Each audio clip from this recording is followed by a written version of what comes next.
দেশের সকল সরকারি বেসরকারি কর্মকর্তা কর্মচারী এবং জনসাধারণের প্রতি কৃচ্ছ্রতা সাধনের আহ্বান জানানোর আগে আমি সরকারের মন্ত্রী এবং বিএনপি সংসদ সদস্যদেরকে দিয়েই একটি দৃষ্টান্ত স্থাপন করতে চেয়েছি।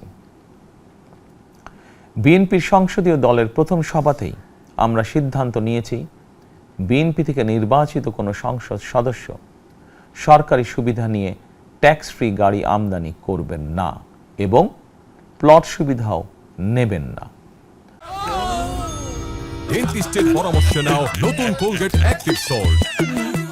আমি আপনাদের সামনে বলেছিলাম রাষ্ট্র পরিচালনার সুযোগ পেলে বিএনপি সরকার মহানবীর ন্যায়পরায়ণতার আদর্শ অনুসরণ করবে।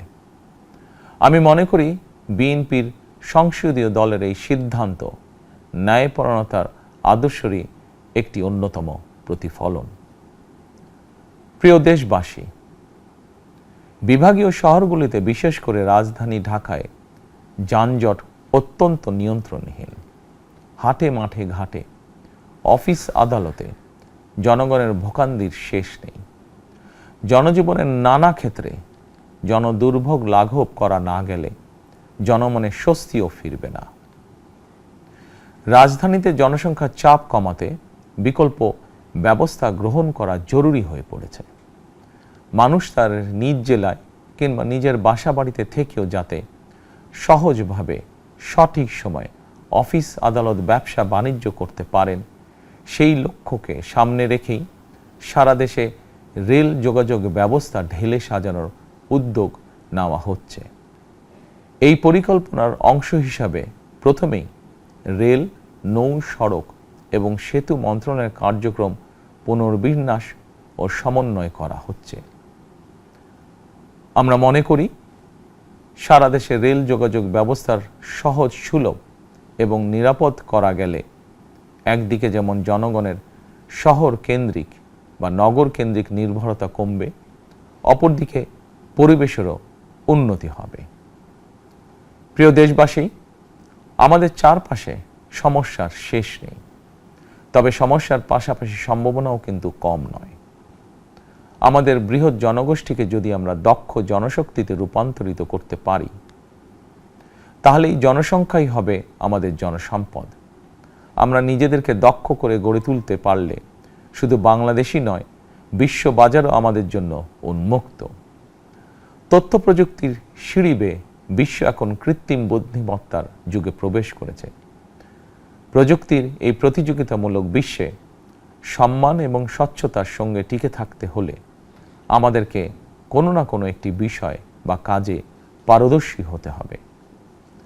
দেশের কোটি কোটি শিক্ষার্থী এবং তরুণ যুবশক্তির উদ্দেশ্যে বলতে চাই, মেধায়, জ্ঞানে, বিজ্ঞানে নিজেদেরকে যোগ্য করে গড়ে তোলার জন্য যত রকমের সহযোগিতা দেওয়া যায় সব রকমের সহযোগিতা দিতে বর্তমান সরকার প্রস্তুত। কর্মসংস্থান এবং কর্মপরিবেশ নিশ্চিত করার সুনির্দিষ্ট অঙ্গীকার নিয়ে বর্তমান সরকার যাত্রা শুরু করেছে। প্রিয় দেশবাসী, দীর্ঘ 18 বছর পর দেশে ফিরে গত বছর 25শে ডিসেম্বর আমি বলেছিলাম দেশ এবং জনগণের জন্য আই হ্যাভ এ প্ল্যান।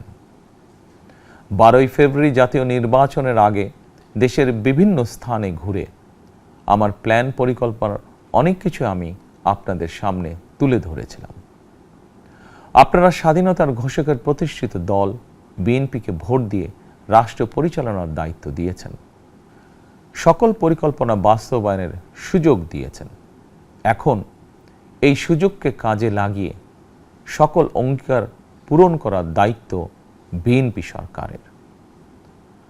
আমরা আমাদের পরিকল্পনা এবং প্রতিশ্রুতি বাস্তবায়নের কাজ শুরু করে দিয়েছি ইনশাআল্লাহ। অঙ্গীকার পূরণের এই যাত্রা পথে আমরা ভবিষ্যতের দিনগুলোতেও আপনাদের অব্যাহত সমর্থন প্রত্যাশা করি। প্রিয় দেশবাসী, সরকার প্রধান হিসাবে আমি দেশবাসীর উদ্দেশ্যে একটি বিষয়ে প্রতি দৃষ্টি আকর্ষণ করে বলতে চাই।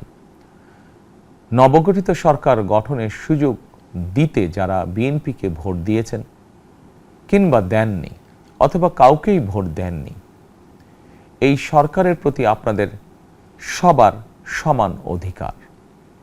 বিএনপি সরকার বিশ্বাস করে দল, মত, ধর্ম, দর্শন যার যার, রাষ্ট্র সবার। এই দেশে, এই রাষ্ট্রে একজন বাংলাদেশী হিসাবে আপনার, আমার, আমাদের প্রতিটি বাংলাদেশী নাগরিকের অধিকার সমান। প্রিয় দেশবাসী, আল্লাহ আমাদের সবাইকে নিরাপদ এবং সুস্থ রাখুন। আল্লাহ আমাদের সকলকে ইতিবাচক পরিকল্পনাগুলো বাস্তবায়নের তৌফিক দিন। পবিত্র রমাদান মাস শুরুর শুভ লগ্নে আল্লাহর দরবারে এই নিবেদন রেখে আমার বক্তব্য শেষ করছি।